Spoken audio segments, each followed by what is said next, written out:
So really quick, before I start this review, I want to say if you took the time out of your day to watch my Street Fighter 6 review, I really appreciate it. The first video I've had break 100 views on this channel, and that means a lot to me. 100 views might seem like a speck and compared to other YouTubers, but for myself, it's really important. I'm not doing this because I want to make money or because I see a future doing it. I'm doing this because it's a passion of mine. It's been a passion of mine for a long time. If you know me in real life, you know that I've talked about and I've made YouTube videos since I was literally like 12. For 9 years, I've been into content creation, and I just want to say I appreciate each and every one of you for watching these videos. I also want to give a really big shout out to Podcast Now, or Alex. This guy is a workaholic. He grinds and grinds and grinds. He has 3 channels and he still uploads like 3 to 4 times a day, which is insane. So if you enjoy my content and you want more news heavy content with opinions and you fall in line with my opinion, go watch Alex's videos because we pretty much think the same on everything. And without talking with him a whole bunch about doing YouTube and making videos, I wouldn't be doing it. I seriously have the bug to do this now. Like, I'm sitting at work dreading my shift because I just want to go home and record a video. So I felt like it's only right, since the first video I made on this channel was Diablo 4, that now that the game has been out for about a week for myself and anyone who pre-ordered the 2 expensive editions, and it's been out for about 2 or 3 days for those who have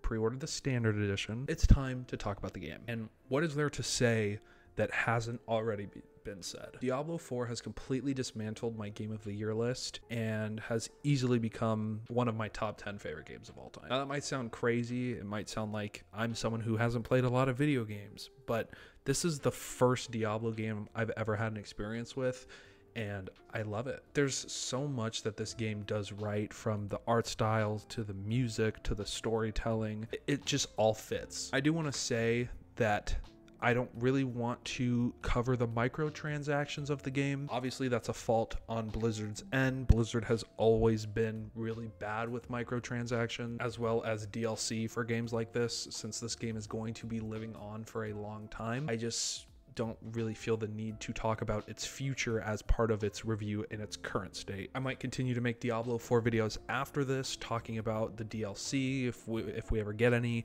or expansions or anything like that, but for me right now, I'm just talking about what we have. To start off, the art style for this game is absolutely gorgeous. The game looks incredible. My PC is like a middle tier rig, and the game runs perfectly. I haven't had any laggy hiccups, and I've played 90% of this game on co-op. I have 2 characters. They are around the same level. One of them I did in single player, and one of them I did with my best friend. So that probably has some sort of influence on my look on this game. So I feel like that's important to mention. But the visuals of this game are absolutely amazing. The almost realism, but kind of unearthly feel that it has. The dungeons are just so well designed, in my opinion. I know that a lot of the time they might just seem like long hallways, but to me it was like a good type of repetitiveness, because you never know when you're gonna hit the boss room. In the first couple dungeons, I thought, you know, this was actually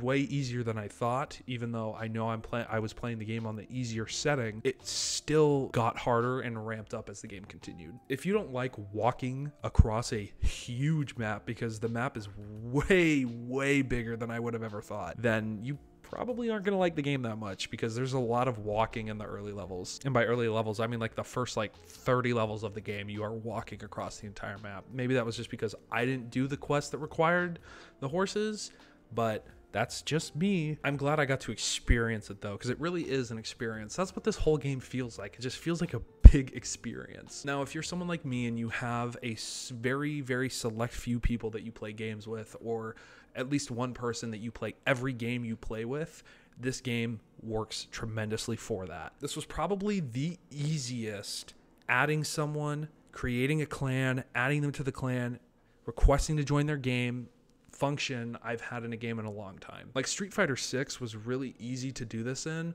but it was even easier in Diablo 4. Again, I understand it's because of the type of game, but I just wasn't expecting it. The story of this game is rather interesting.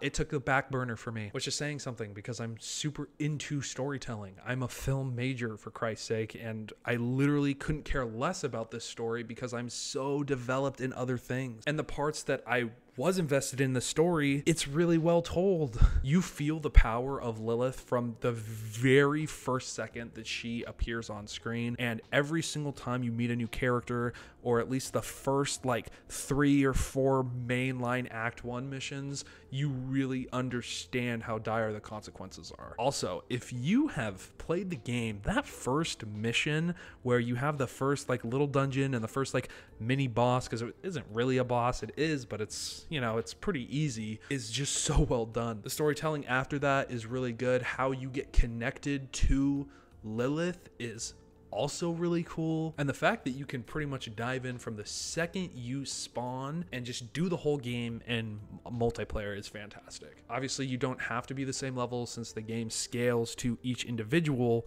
but just going at this story and at this game with a mindset of always having someone else to help you really enhances it, at least for me. Like, I was laughing for probably a good 4.5 hours yesterday because me and my best friend were just messing around. We got sidetracked so much because, not because the map is confusing, but because the world is just so fun to run around in. Like, if you have a lot of time to kill, this game is going to kill it.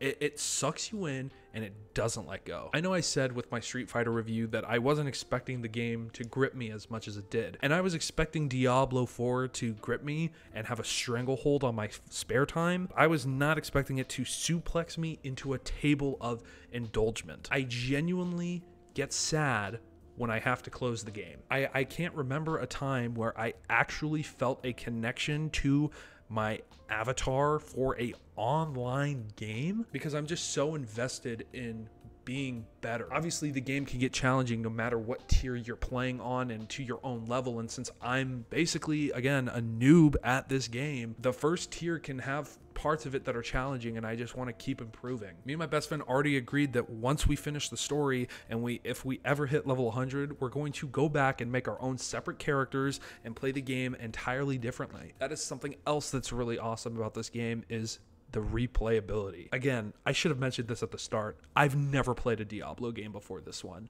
so I was not expecting it to be so replayable. Every single class feels very unique. Every single class feels like they have their own way of going about each situation, and the skill trees help with that even more. You could play the same class probably like 3 or 4 separate times and have a different moveset each time. For example, I play as like the Ravager or whichever, the Rogue, that's what it's called. I play as the Rogue, and at first I wanted to use the knives and the bow and arrow, and then I just wanted to use the knives for a little bit, and then I switched back to just using the bow and arrow because I love the way the bow and arrow feels. But I also have a dash ability that helps me dash through waves of enemies, so I have to keep my swords with me, and it's just stuff like that just really helps the game. So it's like if I'm in a sticky situation, I can dash out and go back to playing with long range. As someone who is now a fan of the Diablo series, this game does an excellent job of introducing something that has been established for decades. There are so many people that have been a part of the Diablo community that I was intimidated by it, and this game just really grabs you by the hand and chucks you into the world. And I'll admit it, I was kind of confused. I was like, why is everyone just so okay with demons everywhere? And I mean, I guess it makes sense. This is the 4th game. I don't even know the timelines. I don't know where this game fits in the timelines or if the other games all connect to each other, but man, this game is just so fun. If you've never touched a Diablo game because you don't think it's going to fit your style or you don't really understand how it's going to work, please get invested into this game. It's well worth it. It can do with a lot less microtransactions and a lot less in your face with the shop, because there's always like a new little notification that there's an item in there that you haven't hovered over, but it's definitely worth it. If you would have told me at the start of this year that Diablo IV would dethrone Hi-Fi Rush, Tears of the Kingdom, Jedi Survivor, and Street Fighter VI from my #1 tied game of the years and be my favorite game of the year so far, I would have never believed you. I always thought it was just like a top-down grindy game, and at its core, it is, but the different camera angles when you're in dungeons, the different way the map moves with you, the way you have to grind in this game but you can also just have fun while doing it is something I've never experienced before. This might be Satan's game, but man, does it feel like a gift. Maybe that one will get me canceled. I don't know. I keep talking about getting canceled. It's gonna happen eventually, watch. But again, I don't really know where to go from here. I've just kind of rambled and spewed my thoughts out. Again, if you took a moment to watch this video, I greatly appreciate it. I greatly appreciate you watching my Street Fighter video if you have, and if you haven't, that's fine too. My views are literally like doing jumping jacks on each video, so I can't really tell which videos are gonna do well. I have a feeling which ones will do well.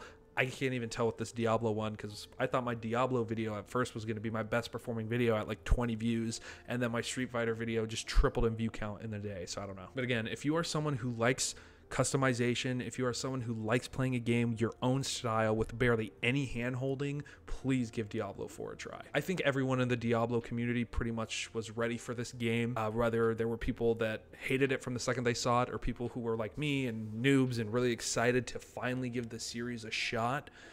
I loved it, and I hope that you did too. And if you're a seasoned Diablo player, let me know in the comments section below how this holds up to 3. I've heard a lot of mixed things about Diablo 3. From what I've seen and what I've heard from people I know personally, I think Diablo 4 is a better game right now. I think we definitely have to wait for the longevity of this game, see how long it lasts, see the player base, see the support the game gets. The server issues have not really been there. I know that during like the pre-release of the game, I was having really long queue times, and then I had like 2 patches and they were pretty much fixed. So I'm excited for the future of Diablo 4. I'm excited to see what we get more of this game, and maybe I'll reach level 100 before I turn 85. Probably not though, because I'm still pretty bad at the game, but I'm having fun doing it. So there's that.